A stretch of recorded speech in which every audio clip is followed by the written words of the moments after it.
मंगलमय मंगलकरण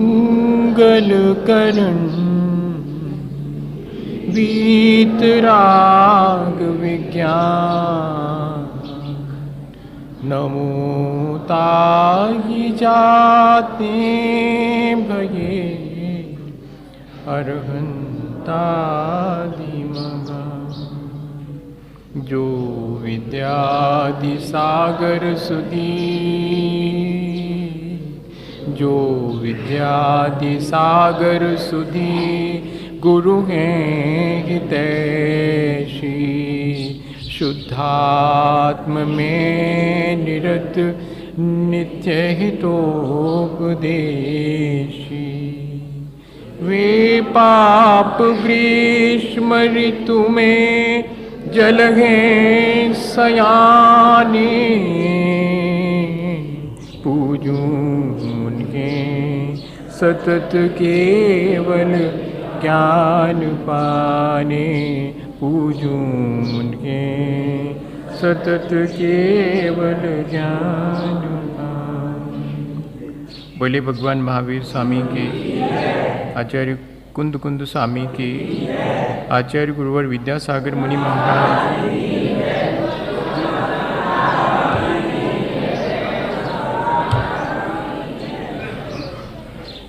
हम सभी लोगों ने पिछले दिनों अपने जीवन को अच्छा बनाने की प्रक्रिया पर विचार बहुत प्रकार से किया है, और हमने ये तय किया है कि अब इस विचार के साथ साथ अपनी भावनाओं में भी थोड़े थोड़े संकल्प हमें शामिल करना चाहिए। कम से कम अपने आत्म कल्याण के लिए जिस संसार को हम दुखमय जान रहे हैं, उसके दुखों से बचने के लिए हमें अपने जीवन को अच्छा बनाने के लिए थोड़े बहुत संकल्प लेना चाहिए।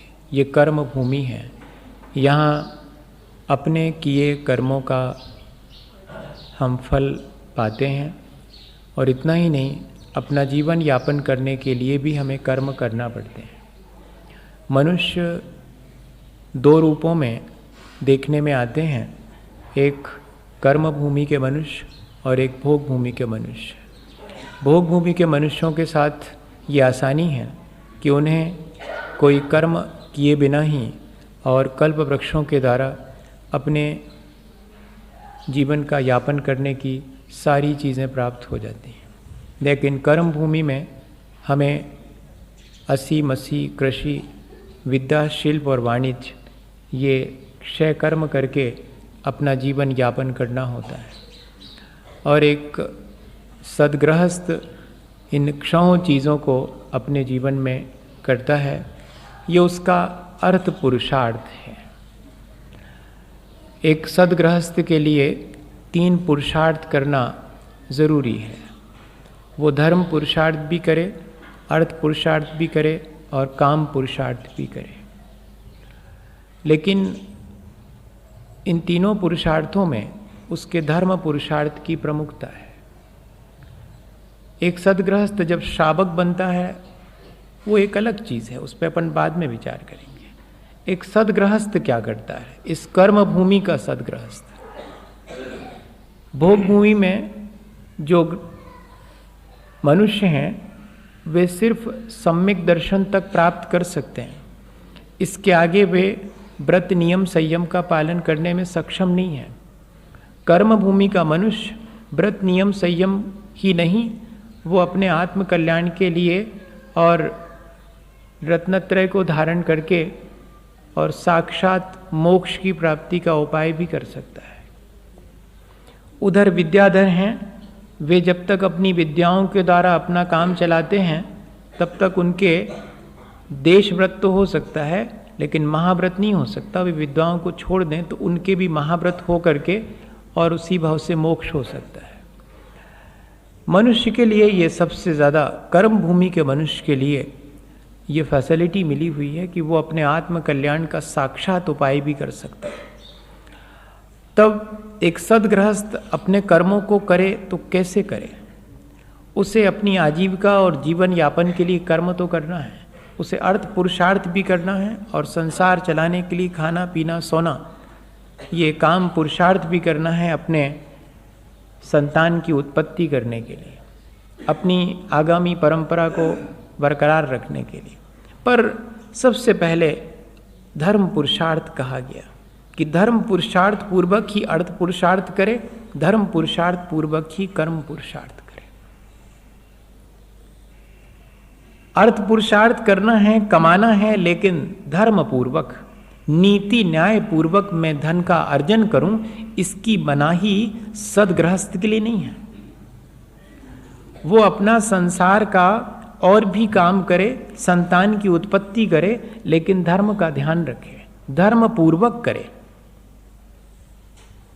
इस तरह उसे अर्थ पुरुषार्थ और काम पुरुषार्थ की भी परमिशन दी गई।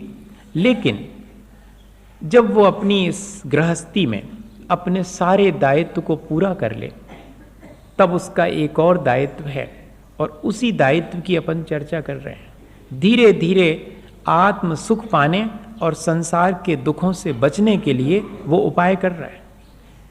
ये प्रतिमाएं आत्म सुख पाने और संसार से दुख से बचने की प्रक्रिया है। धीरे धीरे ग्रेजुअली इम्प्रूव हो रहा है, और एक स्थिति ऐसी आती है कि वो अपने इस अर्थ पुरुषार्थ को भी, अभी कल जब अपन बैठे थे, अपन ने समझा कि कैसे वो अपने आत्मा में ही लीन होने के लिए और जिससे व्याह किया है उसके प्रति भी अपने मन को विकार से रहित बना लेता है। यानी वो काम पुरुषार्थ अब कर चुका, संतान उत्पत्ति हो गई, बच्चों के भी बच्चे होने वाले हैं, अब तो विड्रॉ कर लेना चाहिए। अब तो उस काम पुरुषार्थ को फिनिश करके अब अर्थ पुरुषार्थ भी समाप्त जीवन यापन करने के लिए, क्योंकि जो कुछ भी कमाया जाता है वो अपनी परंपरा को आगे बढ़ाने के लिए संचित किया जाता है। अब जब मेरी वो जिम्मेदारी समाप्त हो गई, पुत्र सक्षम हो गए हैं और अपना व्यापार इत्यादि करने लगे हैं, अब मुझे अपने जीवन यापन के लिए कोई और कर्म करने की आवश्यकता नहीं है। तब जाकर के आरंभ त्याग नाम की 8वीं प्रतिमा, सेवा कृषि वाणिज्य प्रमुखादारंभ तो व्यापारमति प्राणादिपात हेतुर यो असौ साबद्ध विनिवृत्ता। अब वो सेवा कृषि वाणिज्य इत्यादि ये जो प्रमुख आरंभ के कार्य हैं, आरंभ यानी पाप के कार्य हैं, ये पाप के कार्य हैं जिनमें कि कदम कदम पर हिंसा करनी पड़ती, झूठ बोलना पड़ता, चोरी करनी पड़ती, अनचेस्टिटी भी होती है, और संचय करने का जो भाव है वो भी इसी की वजह से होता। अगर देखा जाए तो सारा खेल परिग्रह का है, सारे पाप उसी से होते हैं। और इसलिए जीवन यापन के लिए जो भी हम कार्य करते हैं उन सब में जीवों की हिंसा होती, इसलिए प्राणातिपात विरतिर, इसलिए अब वो इस हिंसा से बचने के लिए भी और सब प्रकार के छहों जो कर्म भूमि में करना अनिवार्य है जीवन यापन के लिए। देखो भगवान ऋषभदेव ने जिन 6 80 मसी कृषि विद्या शिल्प और वाणिज्य इन 6 कर्मों का श्रावक के लिए उपदेश दिया, अब वो कह रहे हैं कि इससे भी मुक्त हो। कृषि करने का उपदेश भी दिया भगवान ऋषभदेव ने, और ऋषि बनने का उपदेश भी भगवान ऋषभदेव ने ही दिया है। दोनों चीजें बताई। एक स्थिति के बाद अब अपने सब संसार के कार्यों को छोड़ करके, आजीविका के साधन जो भी अपनाए थे उनको छोड़ करके अब अपना धर्म ध्यान और तेजी से बढ़ाना शुरू कर दें। भरत चक्रवर्ती के बारे में ये फेमस है कि वो घर में रह कर के भी अत्यंत निर्लिप्त थे। एक गृहस्थ के लिए भी वही कहा जाता है कि वो अपने घर में है, अभी प्रतिमाएं लेने वाला अपने घर में है, और घर में रह कर के भी कैसे धीरे धीरे अपने को सारी चीज़ों से डिटैच करता चला जा रहा है। देखें अगर गौर से कि कैसे उसने धीरे धीरे अब सब संबंधों से, पहले भीतर से और फिर बाद में धीरे धीरे बाहर से भी अपने को डिटैच करना शुरू किया। और आज तो इस स्थिति में पहुंच गए कि अब संसार बढ़ाने वाला जो व्यापार इत्यादि है वो भी अब हम छोड़ देते हैं। पहले व्यापार शुरू किया था और सावधानी पूर्वक शुरू किया था कि नीति न्याय से करूंगा, अब उस व्यापार को भी छोड़ दिया। भरत चक्रवर्ती के लिए जब चक्र रत्न की प्राप्ति हुई, आकर के समाचार दिया गया था कि आपको आयुधशाला में चक्र रत्न उत्पन्न हुआ है, आप 6 खंड के अधिपति हो गए। तो कोई ज्यादा प्रतिक्रिया उन्होंने व्यक्त नहीं की थी, बस एक मोतियों का हार उस खबर लाने वाले को देकर विदा कर दिया। उसके तुरंत बाद खबर आई कि आपके रानियों के लिए पुत्र रत्न की प्राप्ति हुई है। प्रथम पुत्र की प्राप्ति होने पर व्यक्ति किस तरह ढोल नगाड़े बजाता है और पैर जमीन पर नहीं पड़ते। भरत चक्रवर्ती सिंहासन पर ज्यों के त्यों बैठे हैं, कोई विशेष प्रतिक्रिया नहीं, उसको भी उपहार देकर के विदा कर दिया। और ये तीसरी खबर एक साथ आई थी, ये 3 खबरें, 2 पर कोई प्रतिक्रिया नहीं। तीसरी खबर आई कि भगवान ऋषभ देव को केवल ज्ञान प्राप्त हो गया। फौरन उठ करके 7 कदम आगे जाके परोक्ष में भगवान को प्रणाम करके आदेश जारी कर दिया कि तैयारी करो, भगवान की पूजा वंदना और दर्शन के लिए चलेंगे।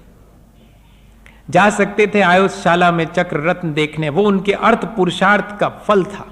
जा सकते थे रानी के पास अपने पुत्र रत्न को देखने के लिए, वो उनके काम पुरुषार्थ का फल था। लेकिन धर्म पुरुषार्थ का फल जिसे प्राप्त हुआ है, ऐसे ऋषभ देव भगवान के केवल ज्ञान की वंदना करने पहले जाऊंगा। अर्थ पुरुषार्थ और काम पुरुषार्थ सदगृहस्थ करे, लेकिन धर्म पुरुषार्थ पूर्वक करे, वो उसे भूले नहीं, प्रायोरिटी उसको दे। इसी से मालूम पड़ जाता है कि वो अपने जीवन में क्या चाहता है। जब हमें तीनों चीजों में से चुनने के लिए कहा जाए और हम उसमें से सबसे पहले धर्म को चुने, बाकी दोनों भी जरूरी हैं। एक सदगृहस्थ के लिए ऐसा नहीं है कि वो छोड़ देगा एकदम, 24 घंटे धर्म नहीं कर सकता, लेकिन वो हमेशा धर्म का ध्यान रखेगा, चाहे वो कमाई कर रहा हो और चाहे वो अपने संसार के काम कर रहा हो, सब में वो अपने धर्म का ध्यान रखता है। ऐसा ये आचार्य भगवंतों ने एक सदगृहस्थ के लिए कहा। और फिर धीरे से आगे बढ़ते हैं कि तुम तो आर्य हो, और आर्य 5 प्रकार के होते हैं, हमें जानना चाहिए कौन कौन से आर्य हैं। वैसे मनुष्य 2 प्रकार के हैं, एक तो भोग भूमि कर्म भूमि के, लेकिन कर्म भूमि में भी 2 प्रकार के मनुष्य हैं, आर्य और म्लेच्छ। म्लेच्छ खंड में रहने वाले म्लेच्छ हैं, और आर्य खंड में रहने वालों में भी जो धर्म से विमुख हैं वे सब उसी कैडर में आएंगे। जिनको धर्म नहीं सुहाता है और जिनको सिर्फ अपने भोग विलास में लगे हुए हैं, वे कर्म भूमि के म्लेच्छ कहलाते हैं। भरत क्षेत्र में भी रह सकते हैं, उनके आर्य खंड में भी रह सकते हैं, लेकिन आर्य खंड के अलावा जो रहते हैं वे तो हैं ही म्लेच्छ। उन आर्यों में भी 5 प्रकार के आर्य हैं, जिसमें एक क्षेत्र आर्य हैं। हम सब लोग आर्य किसे कहते हैं? जो गुणवान हैं और गुणवानों की संगति में रहते हैं। और गुण कौन से? सम्यक दर्शन, ज्ञान और चारित्र, ये 3 गुण हैं। जो इन गुणों से युक्त हैं वे आर्य हैं, या कि जो इन गुणवानों की संगति में रहते हैं वे आर्य हैं। और वे आर्य 5 प्रकार के हैं। अपन जरा देख लें कि कौन से हैं उन 5 में से अपन, तब फिर जरा आगे बात बढ़े कि हमें उससे और ऊपर उठना है। कैसे हमें उन सब से ऊपर उठाने के लिए आचार्य भगवंत ये प्रक्रिया अपने ऊपर लागू करवा रहे हैं। प्रतिमाएं क्यों दी जा रही हैं, क्यों श्रावक को वहीं रह करके और आध्यात्मिक विकास के लिए प्रक्रिया दी जा रही है। एक झटके में कह देते कि सीधे जो है मुनि बन जाओ, नहीं, एक एक प्रतिमा का पालन करवा के बिल्कुल पूरी तरह से डिटैच कर दिया। और बस अब जाकर के अब शेष क्या रहेगा, मुनियों के सानिध्य में पहुंच करके और व्रत धारण कर लेंगे। वो लास्ट में जाके कहते हैं कि नारियल अगर अपने कवच को छोड़ देवे और फिर फोड़ा जाए तो पूरा निकलता है और खाने लायक होता है, और अगर वो कवच में चिपका रहे, छोड़ा नहीं है, तो फिर वो खाने में भी उसका मज़ा नहीं आता। ऐसे ही घर गृहस्थी से जरा डिटैच हो जाए पूरी तरह से, थोड़ा चिपका रहे, तो जंगल में जाके भी घर गृहस्थी भीतर धरी रहेगी। इसलिए पूरा डिटैच कर रहे हैं, धीरे धीरे उसकी हैबिट डाल रहे हैं वहीं घर के भीतर ही, कि तुम अब ऐसे रहना शुरू करो। 5 प्रकार के आर्य में अपन कौन से हैं? क्षेत्र आर्य, भरत क्षेत्र में रहने वाले, और उसमें भी काशी, कौशल इत्यादि देश लिखे हैं। ऐसा करके मतलब जहां धर्म की बहुलता है वहां पर रहने वाले, जहां मुनियों का विचरण होता रहता है वहां रहने वाले, अपने आप को क्षेत्र आर्य मानो। फोकट में मिल गया पुण्य के उदय से ऐसा स्थान, ऐसी जगह पैदा हुए होते जहां कोई नहीं आता, धर्मात्मा नहीं आता, आपको जितना करना कर लो, जितनी समझ पड़े, कोई बताने वाला वहां नहीं है। ऐसे क्षेत्र में नहीं उत्पन्न हुए अपन, ऐसे क्षेत्र में उत्पन्न हुए जहां धर्म का निरंतर सानिध्य बना रहता है। ये क्षेत्र आर्य तो अपन है ही। जात्यारी, ऐसे कुल में उत्पन्न होना जहां रत्नत्रय की परंपरा चलती हो, तब वो कहलाएगा जात्यारी। हम लोग जात्यारी भी हैं, हमें ऐसा कुल मिला है जिसमें हम दृष्टि की निर्मलता, आत्मज्ञान और सदाचरण का पालन करने के लिए बचपन से ही प्रेरित होते हैं, देख देख करके प्रेरित होते हैं। ऐसा कुल मिल गया, हम जात्यारी भी हैं। फिर कहते हैं चारित्र आर्य और दर्शन आर्य। अगर हमने ऐसे कुल और ऐसे देश को पाकर के, और यदि वास्तव में सच्चे देवगुरु शास्त्र की प्रति श्रद्धा अपने भीतर अर्जित कर ली, तो हम दर्शनारी कहलाएंगे।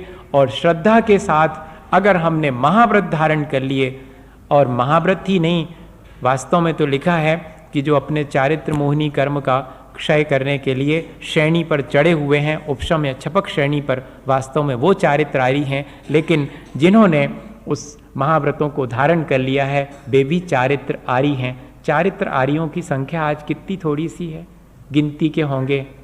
जिन्होंने कि महाव्रत धारण किए हैं वो भी श्रद्धा के साथ। हाँ, आत्म अनात्म के ज्ञानहीन जे जे करनी तन करण छीन, वैसा वाला मामला नहीं। जिनको आत्मा और अनात्मा का भेद विज्ञान है, उस भेद विज्ञान पूर्वक जिन्होंने चारित्र को अंगीकार किया है, ऐसे चारित्र आर्य की संख्या बहुत कम है। और 5वें आर्य हैं कर्मार्य। कर्मार्य में भी 3 प्रकार के, अब उसमें से देखें अपन कौन से। एक वे हैं जो कि सावध कर्म करके अपना जीवन यापन करते हैं। तो अगर देखा जाए तो सभी अधिकांश लोग सावध अर्थात 5 पापों से युक्त होकर के जो अपनी आजीविका चलाते हैं। कोई भी पाप नहीं छोड़ा उन्होंने, सब करना पड़ता आजीविका के लिए, सब सारे पाप करते हैं। तो कहते सावध अर्थात अभी 5 पाप से जो युक्त हैं, सावध करके अपना जीवन यापन कर रहे हैं, वो सावध कर्म आर्य हैं। अधिकांश लोग इसी में आएंगे। और फिर अल्प सावध, तो अल्प सावध की चर्चा अपन ने शुरू कर दी है। ये जितने भी नैष्टिक श्रावक हैं जो प्रतिमाएं धारण करते हैं, वे हैं अल्प सावध कर्म आर्य, जिन्होंने त्रस हिंसा का त्याग कर दिया।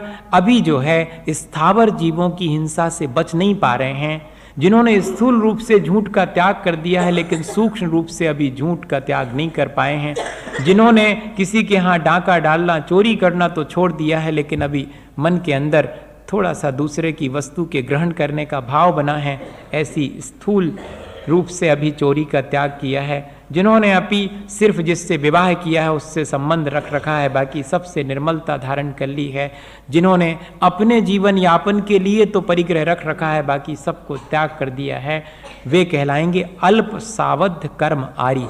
अपन इस नंबर में आते हैं कि नहीं, ये देखना चाहिए।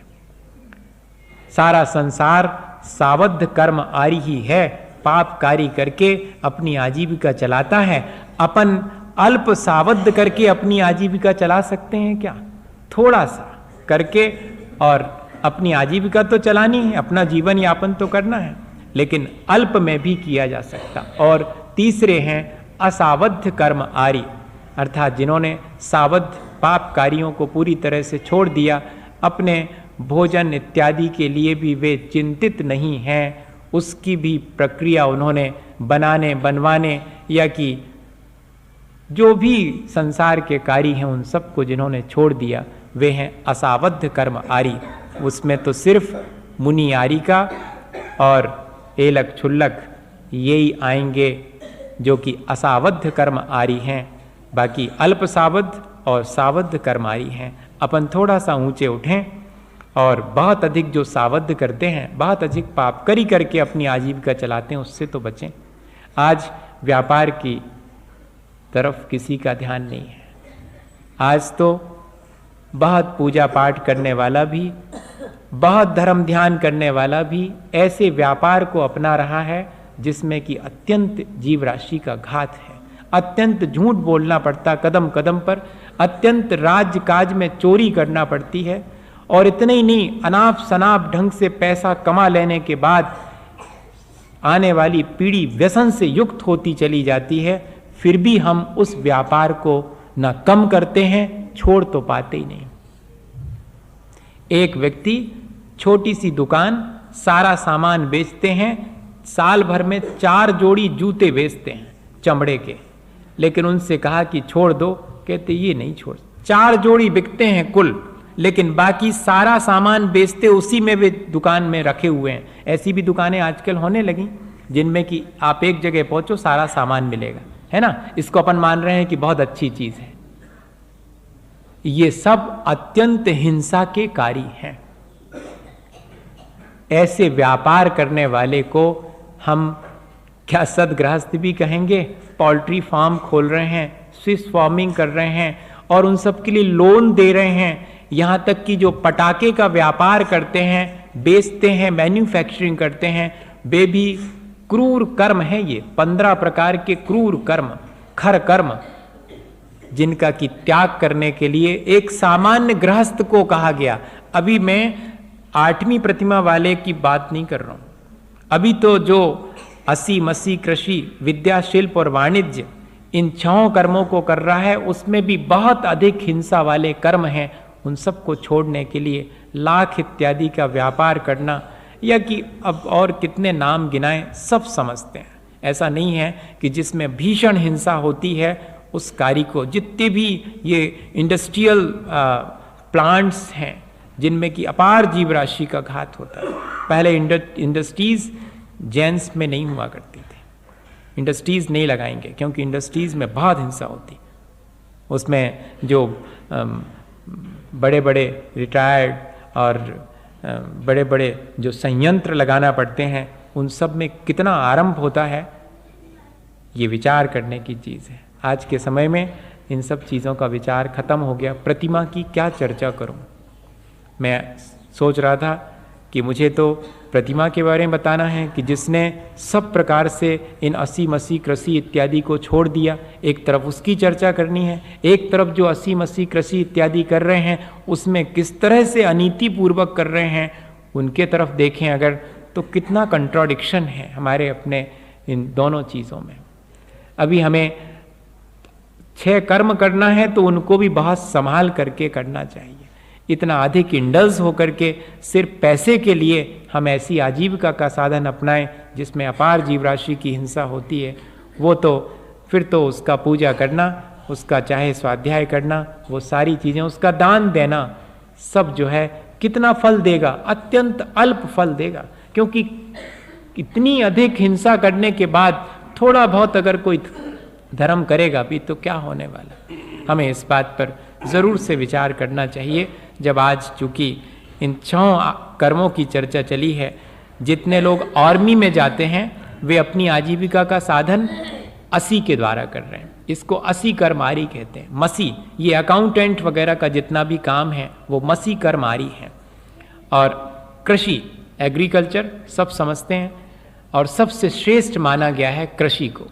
आज की कृषि नहीं जो कि मशीन से हो रही, उसमें तो अपार हिंसा है, पेस्टिसाइड और इंसेक्टिसाइड्स वगैरह सब डाले जा रहे हैं। वो वाली कृषि नहीं। वो जो कृषि मैंने देखा, वहाँ एक बार महाराष्ट्र में आचार्य श्री के साथ गए थे तो वहाँ पर देखा दोनों वो जीवन साथी एक दूसरे के साथ, और बैल जुता हुआ है और भजन पढ़ते जा रहे हैं, उसको हाँकते जा रहे हैं। एक अपने पोटली में दाने रखे हैं, एक हल पकड़े है, वो उसमें डालती जाती है और दाने ज़मीन में बोए जा रहे हैं। इस तरह से खेती कर रहे हैं, सुखी हैं, प्रसन्न हैं।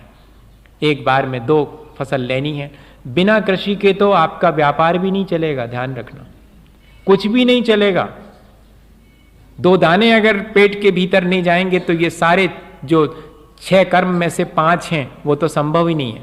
आर्मी में भी आप हैं अगर, तो 2 दाने पेट में डालने के बाद ही आर्मी में हैं आप अकाउंटेंट हैं तब भी आपको वही चाहिए। और विद्या 72 कलाओं में आप निपुण हैं, लेकिन बिना 2 दाने के वो 72 कलाएं कोई काम की नहीं आएंगी। इसलिए सबसे श्रेष्ठ माना। आज ये धीरे धीरे खत्म होता चला जा रहा। अब विद्याएं जो भी आर्ट है, साइंस है, ये सब विद्या में आएगा।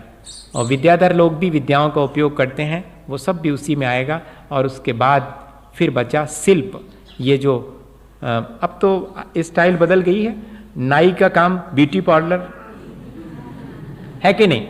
अब कोई नाई थोड़ी कहेगा, अब तो ब्यूटी पार्लर बदल गए हैं। बहुत लोहार का काम नहीं, वो तो लोहार का नहीं, वो तो उनका एक टेक्नीशियन हो गया। वो तो टेक्नीशियन कहलाएगा, वो लोहार नहीं कहलाएगा। वो बढ़ई का काम, वो तो बहुत बड़े मैन्युफैक्चरर्स हैं जो फर्नीचर्स बनाते हैं, वो बहुत ठाट के साथ उनको आज अपन उस तरह से देख रहे हैं। ये सब शिल्प है। ये जितनी भी टेक्नोलॉजी डेवलप हो रही है वो सब शिल्प के द्वारा आजीविका चलाई जाने के लिए है। शिल्प को सबसे हल्का माना है, ये ध्यान रखना। इसमें दूसरे के लिए सिर्फ हिंसा की चीजें भी उत्पन्न करके देना पड़ती हैं। सारा कुछ इसी में है, इसलिए सबसे घटिया अगर माना गया है, इसी में नौकरी भी आती है, सब इसमें शिल्प के अंदर आ जाएगा। आज नौकरी पेशा बहुत श्रेष्ठ माना जाता है। सर्विस जॉब लग गया है, सर्विस कर रहे हैं, जबकि सबसे जघन्य कहना चाहिए उत्तम खेती, मध्यम व्यापार और जघन्य नौकरी। दूसरे के हाथ जोड़ते हुए और उसके मातहत काम करना पड़े, इसको जो है श्रेष्ठ नहीं माना जाता था। और फिर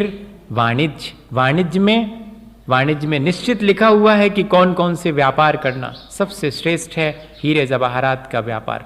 लेकिन अगर आपने ज्वेलरी बना के देना शुरू कर दी तो शिल्प में चले जाएंगे आप, ये ध्यान रखना। आप फिर सिर्फ व्यापार कर रहे हैं हीरे जवाहरात का, देना लेना, सोने चांदी का, वस्त्र का, कपास का, या कि घी का, विभिन्न प्रकार के रसों का, या सुगंधित चंदन इत्यादि का, बस इतने ही व्यापार लिखे हुए हैं जो कि एक सदगृहस्थ के लिए करना चाहिए। इन चीज़ों पर भी मैंने सोचा कि आज इस पे विचार करना चाहिए, क्योंकि और तो अपन सारी चीज़ें कर रहे हैं, बहुत बड़े बड़े अपने पास विचार हैं, लेकिन जो अपन अपनी आजीविका के साधन अपना रखे हैं अपन ने, उनमें ज़रा सा एक दृष्टि फैलाएं कि क्या मेरी आजीविका के लिए और कोई साधन मैं नहीं अपना सकता। आगे आने वाली पीढ़ी को हम कौन से साधन दे रहे हैं आजीविका के, इन सब पर विचार। नहीं तो हम इनसे मुक्त नहीं हो पाएंगे। इन आजीविका के साधनों को अपना करके शांति और संतोष पूर्वक अपना जीवन यापन करते हुए एक स्थिति में आकर इन सब से भी बाहर निकल जाना, तभी निकल पाएंगे। एक व्यक्ति गोटे गांव में मिले, वो मेरे से कहते, महाराज आपकी सब बात समझ में आती है और मुझे स्वयं भी समझ में आती। 65 रुपये से मैंने अपनी दुकान शुरू की थी, बंटवारे में 65 रुपीज़ मिले थे, बड़े भाई ने सब ले लिया था, हमारे जिम्मे सिर्फ घर मकान आया था और थोड़ी सी ज्वेलरी आई थी, और कैश के नाम पर कुल बंटवारे में 65 रुपये मिले थे। मैंने वहाँ से दुकान शुरू की और दुकान बढ़ती चली गई। आज मैंने लिमिट नहीं रखी, इसलिए स्थिति ये है कि पहले मेरे पास धर्म करने के लिए बहुत समय हुआ करता था, आज मैं तरस जाता हूँ। गद्दी पर एक बार बैठता हूँ तो खाने पीने तक की फिक्र नहीं रहती। अब तो पैसा जो है, पैसे को कमाता है, मैं तो सिर्फ मशीन की तरह उसमें लगा हुआ। हम लोगों की स्थिति भी यही हो गई, तो एक स्थिति में जाकर के हम क्या उससे निकल पाएंगे? वे लोग निकल सकते हैं जो अपनी आजीविका के साधन भी बहुत सावधानी पूर्वक अपनाते हैं, वे आजीविका के साधनों से मुक्त हो सकते हैं, नहीं तो नहीं हो सकते। और आजीविका के साधन अपनाने वाला अगर अपनी इच्छाएं बहुत रखेगा, तब भी उसकी आजीविका से उसे संतोष नहीं मिलेगा। इस पर बहुत विचार करना चाहिए आने वाले समय में, क्योंकि आजीविका के साधन जैसे होते हैं वैसे ही हमारा जीवन वैसा ही बनना शुरू हो जाता है। हमने आपको शायद पहले कभी एक घटना सुनाई हो। कटनी में एक व्यक्ति थे और बिल्कुल सच्ची सच्ची घटना।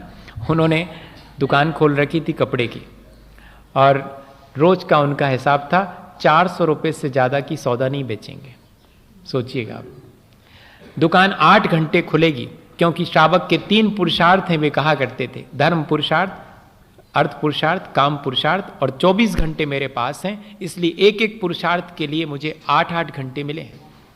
धर्म करना है मुझे 8 घंटे, दुकान जाना है 8 घंटे, और बाकी संसार के सोना खाना पीना 8 घंटे। तो उन 8 घंटे ही दुकान खोलूंगा और उसमें भी 400 रुपये से ज़्यादा का सौदा नहीं बेचूंगा, क्योंकि 400 रुपये की सौदा में मुझे जितना प्रॉफिट होता है उससे मेरी गृहस्थी आसानी से चलती है।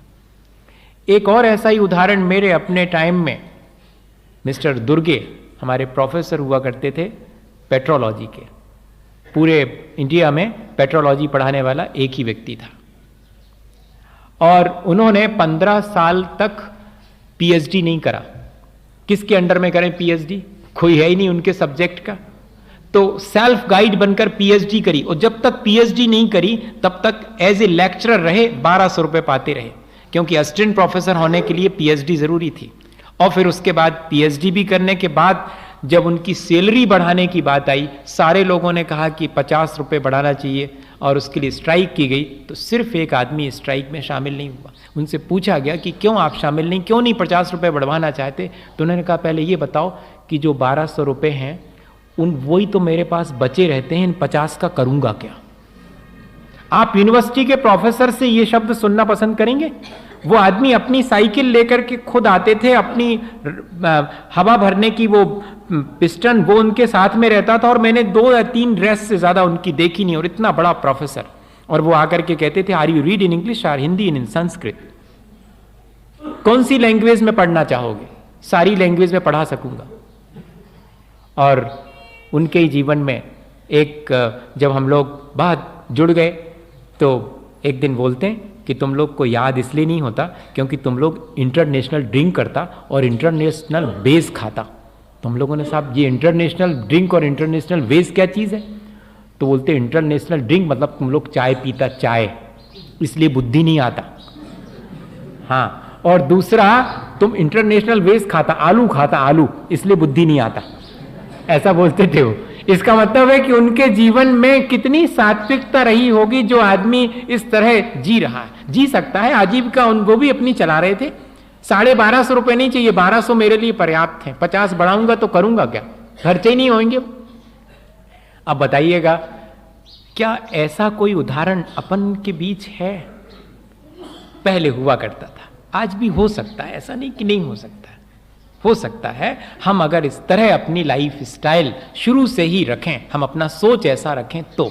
मैं आपको वो उदाहरण सुना रहा था कटनी का। 400 रुपये का सामान रोज बेचते थे। एक दिन एक व्यक्ति आ गया, सिरोपाव कहलाता, सिर से पैर तक पूरा, मतलब जब ब्याह होता ना तो उसमें बुंदेलखंड में उसको सिरोपाव बोलते हैं, आप लोग जो भी बोलते हो, पूरा दिया जाता है उसमें पूरे परिवार के लिए। मतलब जो जहाँ ब्याह होता ना उसमें एक एक के लिए माए कपड़े अपड़े सब दिए जाते है ना। वो तो अब वो लेने आ गया, लेने आया तो वो सारा सामान, और जब मिलाया तो 800 रुपये का हो गया। 800 रुपये का हो गया, 400 का बचा लिया। 400 का ले जाओ। अरे हम आपसे 800 का लेना चाह रहे हैं पूरा आप ही की दुकान से। नहीं, एक दिन में तो 400 ही मिलेगा, ये रखा है, कल ले लेना, आज तो 400 ही दूंगा। ऐसा आदमी नहीं देखा उन्होंने कि हम 800 का ले रहे हैं, वो कह रहे कि, तो इनने कहा कि नहीं फिर हम आधा नहीं लेते, हम तो दूसरी दुकान से ले लेंगे। उन्होंने कहा बहुत अच्छा, धन्यवाद, दूसरी से ले लो। आप बताइए, इतनी निष्प्रयता हो सकती घर गृहस्थी में भी? हो सकती है, क्यों नहीं हो सकती? ऐसा नहीं कहो कि अब नहीं हो सकती, अब तो दिन लद गए। ऐसा कहने से काम नहीं चलेगा। हमारी अज्ञानता की तरफ हमारा ध्यान जाना चाहिए इन उदाहरणों से कि हम किस तरफ चले जा रहे हैं। और वाकई में उस सदगृहस्थ ने भी उनसे 400 रुपये का सामान लिया, और जैसे ही वो बाहर निकलने लगा तो उन्होंने अपनी तरफ से उसको जय जिनेंद्र कहा। उसने कहा कि अरे ग्राहक से और इतना विनय कर रहे हैं, क्या बात है? तो उन्होंने कहा इसलिए कर रहा हूँ कि तुम बहुत अच्छे आए, हमारा 5 मिनट में काम हो गया, ताला उठाया, चाबी दुकान बंद, सीधे जाके मंदिर में बैठ गए। आज 8 घंटे के अर्थ पुरुषार्थ की जगह मुझे घंटे भर में ही सारा काम हो गया, अब 7 घंटे और धर्म पुरुषार्थ के लिए। ऐसा कर सकते हैं क्या? बहुत मुश्किल। छुट्टी है आज अगर, तो भी एंटरटेन, धर्म ध्यान नहीं। ये इससे मालूम पड़ता है कि प्रायोरिटी किसको दे रहे हैं हम। सवाल सिर्फ इतना है, समझना सिर्फ इतना है। और दूसरे दिन वो सुबह से आ गया बाकी 400 का सामान लेने, तब तो उसके पैर छुए थे उनने कि आते ही साथ हो 400 का सामान और लेकर के फिर दुकान बंद करी 5 मिनट में और फिर चले गए मंदिर में। ये लोग सुनाते हैं वहां के पंडित जी कि ऐसी घटना हमारे सामने हमने घटित होते देखी उस व्यक्ति को। अब ऐसा व्यक्ति ही 8वीं प्रतिमा ले सकता है कि अब पूरी तरह, भी तो 400 रुपए का दुकान चलाते थे, अब दुकान बंद, अब बच्चों के जिम्मे हैं, मैं अब दुकान जाना बंद करता हूं, अब तो धर्म ध्यान ही करूंगा। तब आ जाएगी कि सेवा, कृषि, वाणिज्य प्रमुख जितने भी ये आरंभ के प्रमुख कारण हैं उन सबको भी छोड़ देता है और अब पूरी तरह से इनसे मुक्त होकर के और अपना धर्म ध्यान करना शुरू कर देता है। एक कणाद नाम के बहुत प्रसिद्ध ब्राह्मण हुए हैं। ब्राह्मण पहले त्यागी व्रती को कहा जाता था। हाँ, आज उसकी परिभाषाएं बदल गई, लेकिन ये शास्त्रों में जो वर्ण ब्राह्मण बनाया गया था वो त्यागी व्रती के लिए, अणुव्रती के लिए ब्राह्मण कहते थे। जिसकी अब भावना ब्रह्म की रक्षा की हो गई, जीव राशि की रक्षा करने का भाव जिसका हो गया, वो ब्राह्मण कणाद नाम के ब्राह्मण थे। अत्यंत निष्प्रही, कमाई अमाई के लिए कोई चिंता नहीं, अपने निरंतर धर्म ध्यान और अध्ययन चिंतन में लगे रहते थे। और जो लोग वो खेती करते हैं तो खेती में दाने गिर जाते हैं नीचे खेत में, उन खेत में गिरे हुए दानों को इकट्ठा कर लेते थे और उसी को पका करके और भोजन कर लेते थे, बस निश्चिंत, ना कलेक्शन, कुछ भी नहीं। राजा को मालूम पड़ा कि इतने बड़े व्यक्ति हमारे राज्य में और ऐसे आजीविका चला रहे हैं अपनी। फौरन धन धान्य की गाड़ियां लदवा करके राजा उनके पास पहुंच गए और निवेदन किया कि भगवान क्या कर रहे हैं आप हमारे राज्य में और आप इतनी गरीबी हालत में। कोई व्यक्ति अगर सब कुछ छोड़ करके शांति से जीने लगे तो गरीब, दीन, हीन, दरिद्र ऐसा मालूम पड़ता है ना, अपने को ऐसे ही लगता है। लेकिन जैसे ही राजा ने उनसे कहा कि मेरे राज्य में और आप ऐसे जी रहे हैं, तो उन्होंने कहा सुनो, मैं अभी खाली कर देता हूं, आपके राज्य से चला जाता हूं। अब और मुश्किल पड़े राजा कि हम तो आए थे इनको सब देने, और जैसे इनसे कहा तो उनने भी कहा कि ठीक है, तो मैं आपका राज छोड़ देता हूं। आपको अगर आपको मेरे रहने से तकलीफ हो रही, मुझे तो यही लग रहा है जो आप कह रहे हैं कि आप ऐसे क्यों रह रहे हैं। तो राजा ने कहा नहीं, आप समझिए तो मेरे को, आप मेरी बात नहीं समझ पा रहे हैं। उन्होंने कहा सब समझ लिया मैंने, और 4 तो किताबें थी उनकी, बांधने लगे और जाने की तैयारी। अब तो राजा चरणों में गिर गया कि क्या करते हैं आप, मैं आपको अपने, बोले तू सीमा बता अपने राज्य की सीमा, मेरा तो समय हो गया यहां से जाने का, मैं जाऊंगा। अब तो बहुत घबराया राजा, उसने कहा आप ये सब स्वीकार करिएगा, मैं आपके लिए सब लाया हूं। बोलते सुनो, अगर यही सब करना होता तो मेरे पास बहुत हो सकता था, लेकिन कौन इसकी रक्षा करे, कौन इसको संभाले, कौन चिंता में पड़े। मैंने ये छोड़ दिया सब, मैं अब शांति से भगवान का ध्यान करता हूँ। ये मेरे खाने के लायक चीज़ मिल ही जाती है, मुझे अब इसके संचय इत्यादि की आवश्यकता नहीं। आरंभ उसी के लिए आवश्यक होता है जिसके लिए संचय और परिग्रह की आवश्यकता है। कल अपन समझेंगे उस संचय और परिग्रह पर, लेकिन आरंभ आज अगर हम समझ लें कि हम अपने जीवन में अल्प तो कर ही सकते हैं, अगर हम नहीं बच सकते हैं, इस आजीविका के साधनों को नहीं छोड़ सकते हैं, तो उनमें होने वाली हिंसा को मिनिमाइज कर सकते हैं। और धीरे धीरे अभ्यास करके, और अगर बच्चे इसमें सक्षम हो गए हैं तो फिर उनके जिम्मे सौंप करके चाहें तो इस 8वीं प्रतिमा को भी आसानी से धारण करके और इस संसार के प्रपंच से बच करके अपने जीवन को बहुत ऊंचा उठा सकते हैं। इसी भावना के साथ बोले आचार्य गुरुवर विद्यासागर मुनि महाराज। हे गुरु।